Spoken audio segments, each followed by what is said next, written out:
Everything looked normal at first. Folding chairs, paper lanterns, soft music from a Bluetooth speaker. Kids running around with paper plates like they were driving cars. Someone handed me a cheap plastic champagne flute. It was the kind of small, slightly awkward family event that should have been fine. For the first hour, it was fine. I stood by the snack table, pretending grape skewers were interesting. My husband Roger stayed next to me with a glass of white wine. He had that calm, blank expression he gets when he's being polite but secretly wants to leave. Mom was loving the attention-hugging people, tearing up, fixing her lipstick behind a napkin. Dad sat near the grill and complained about the weather like it was personally attacking him. My sister Natalie avoided me like usual. Her husband laughed too loudly at jokes no one else found funny. It was Grandpa's house, but it didn't feel like his anymore. He built it years ago after his business took off, nothing flashy, but big enough that people whispered about how well he'd done. Now everyone lived there. Mom, Dad, Natalie, and her husband. We were the visitors. Roger and I had flown in from London the day before.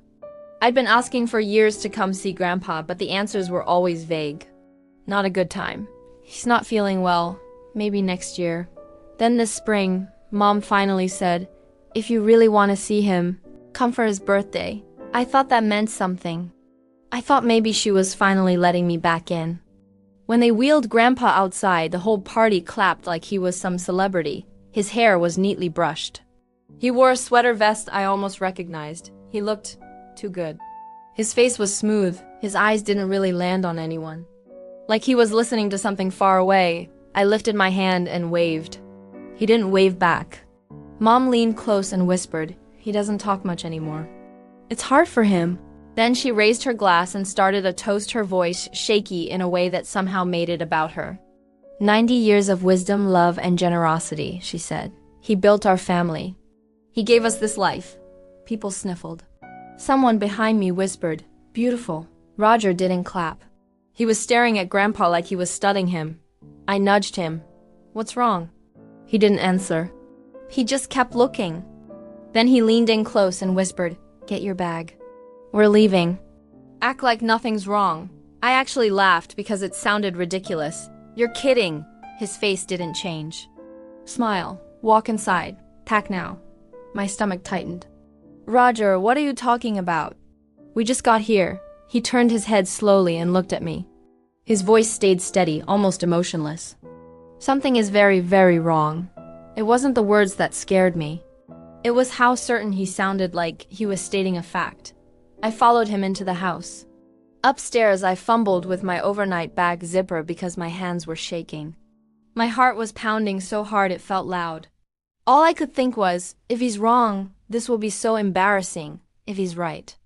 We walked out the front door like nothing happened. No one stopped us. No one even looked up.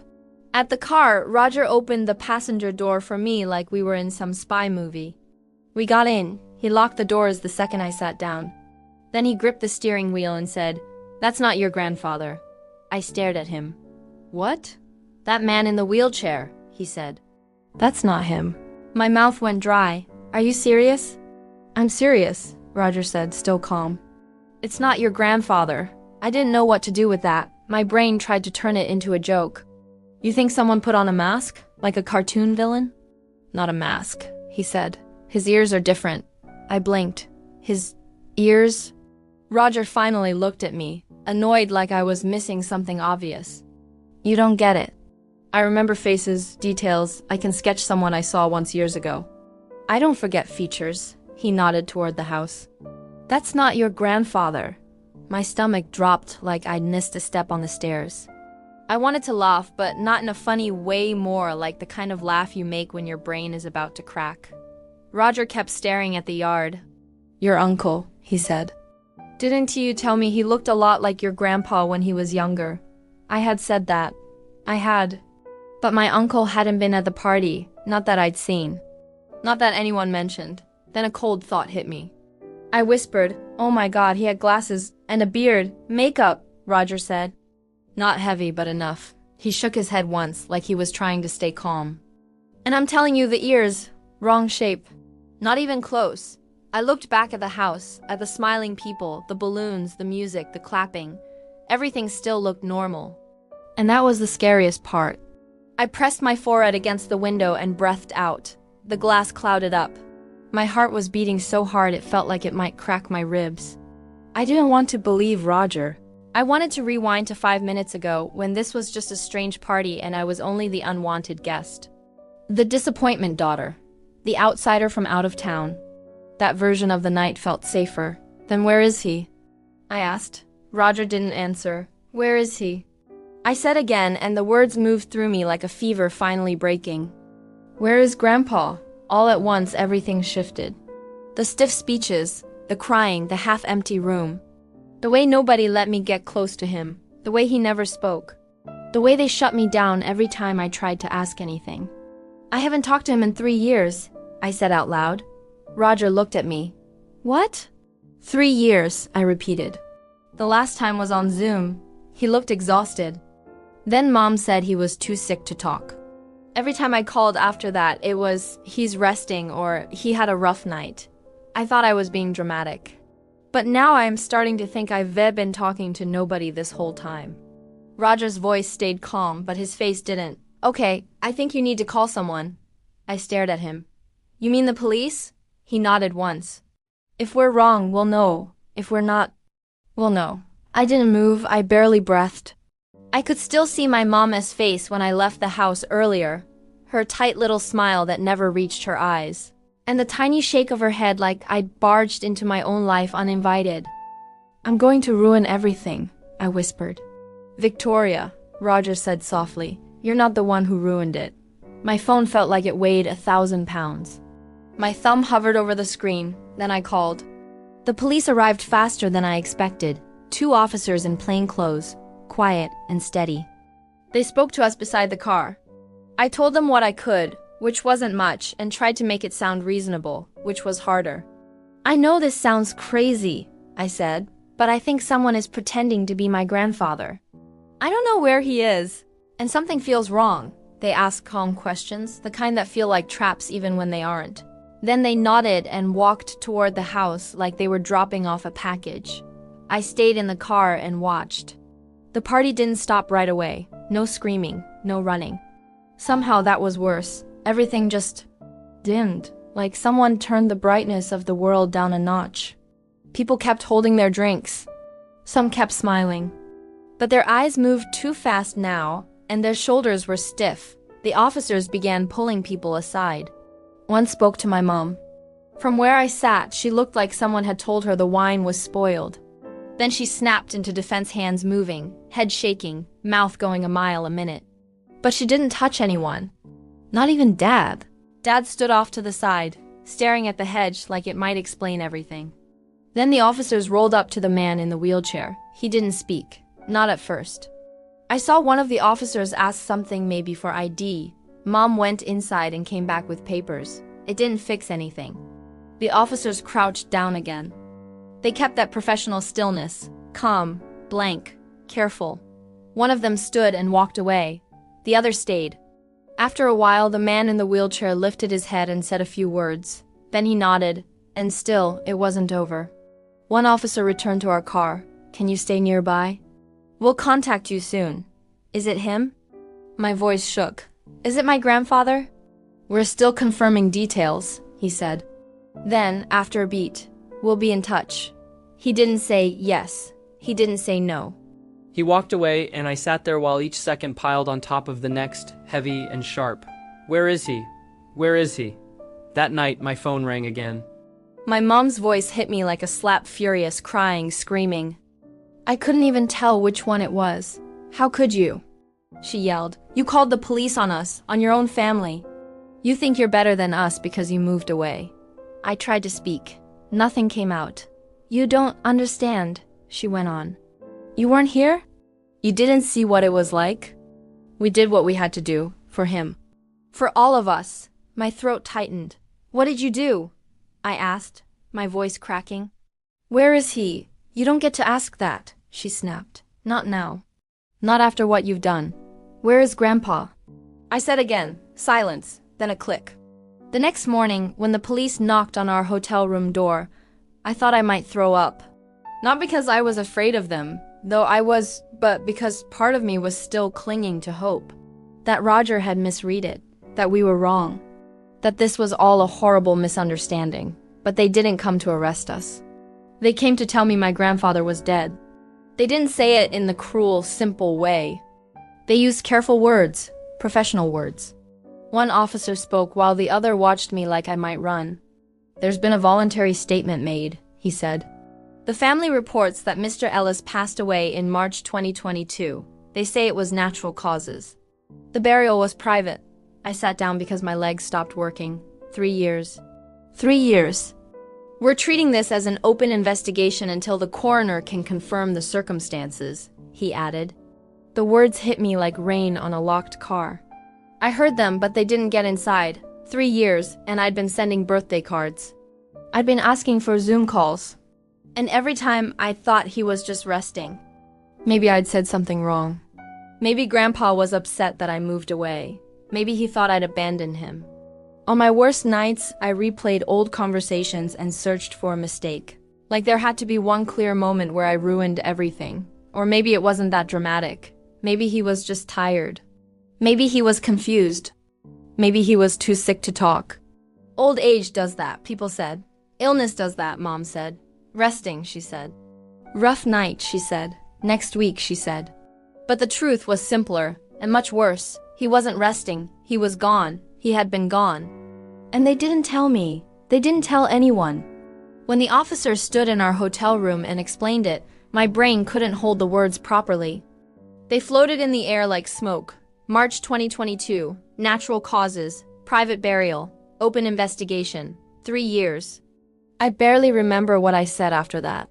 My mouth moved, but I felt far away from my own body, like I was watching myself from the corner of the ceiling.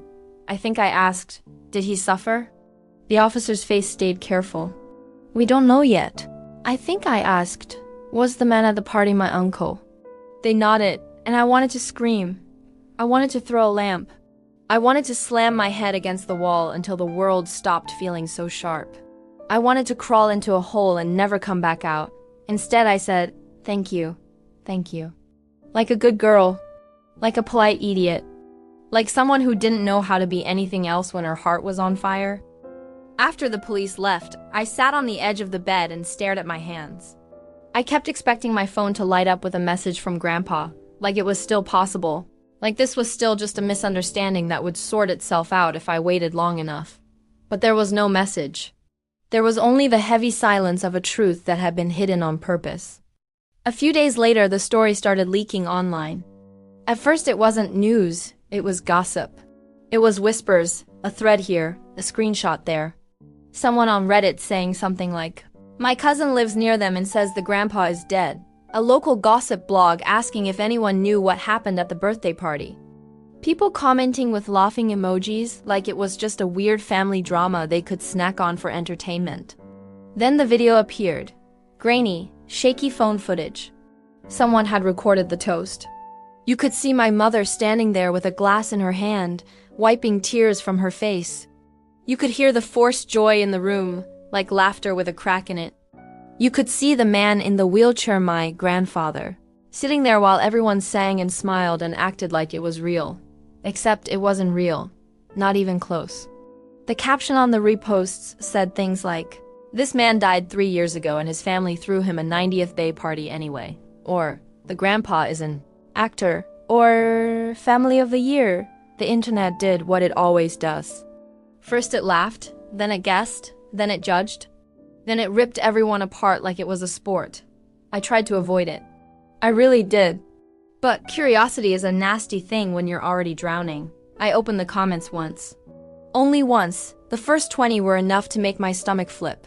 Some people said I must have been in on it. Others said I did it for attention. Some called me a liar. Some called me a spoiled brat. One person said I should have let the family cope in peace. Another said I was a narcissist for calling the police instead of handling it privately. It didn't matter what I did.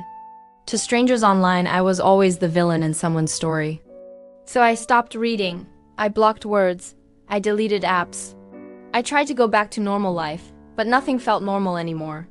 Everything had a before and an after, and I was stuck in the after, Then came the call from a lawyer. Not my family's lawyer, my grandfather's. When I saw the number, I almost didn't answer. My hands shook as if my body already knew the call would change everything again. "Victoria," the man said, calm and professional. "I've been trying to reach you." I almost hung up. I didn't want another surprise. I didn't want another truth shoved into my face. But I stayed on the line. "I'm calling about your grandfather's estate," he continued. "He left everything to you." I blinked. "Everything?" "The house," he said. "The business assets. The remaining trust. The accounts. All of it." I stared at the floor like it could explain what he meant. My eyes landed on a crooked grout line in the kitchen tile, one line that never matched up with the others. I'd noticed it a million times before, but in that moment, it was the only thing that felt real. My throat went dry. That can't be right." "It is," he said gently, "and this wasn't meant to be a surprise. Your grandfather informed your mother and your sister years ago." Years ago.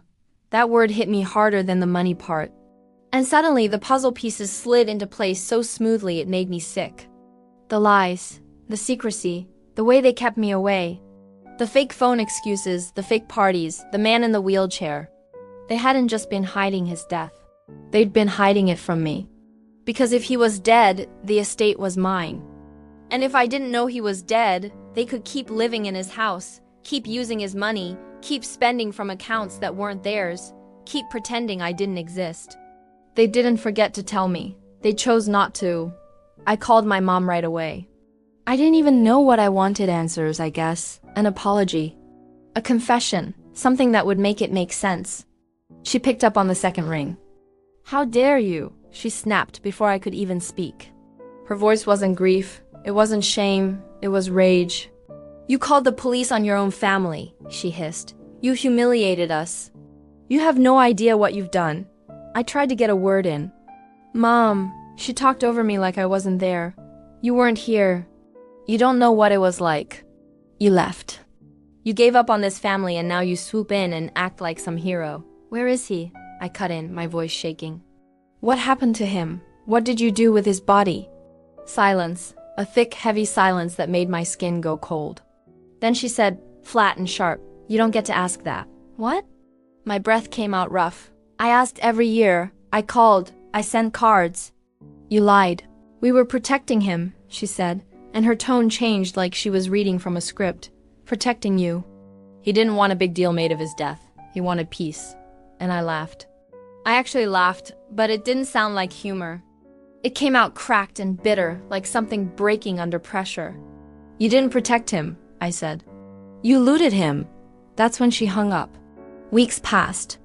The investigation moved slowly at first forms, interviews, phone calls.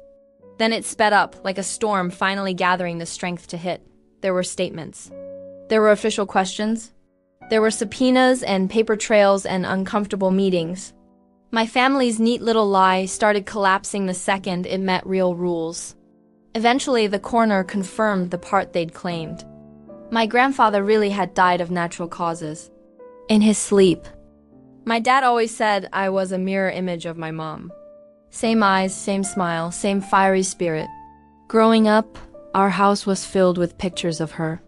Mom on her wedding day, radiant in white. Mom holding me as a baby, her expression pure joy. Mom on family vacations, her laughter seemingly frozen in time. These photos were my only connection to her. She passed away when I was just a toddler, a victim of a sudden tragic illness. That was the story I was told, the story I believed for 23 years. Dad never remarried. He devoted his life to raising me, always telling me stories about Mom. How they met in college. Their whirlwind romance, the way she lit up any room she entered. He'd say, "You have her strength, kiddo." Never forget that. And I carried her memory like a shield, a guiding star in my life. My aunt, Dad's sister, lived nearby and was like a second mother to me. She'd often get misty-eyed looking at me, saying how much I reminded her of my mom, how proud she would have been. Life was good, simple.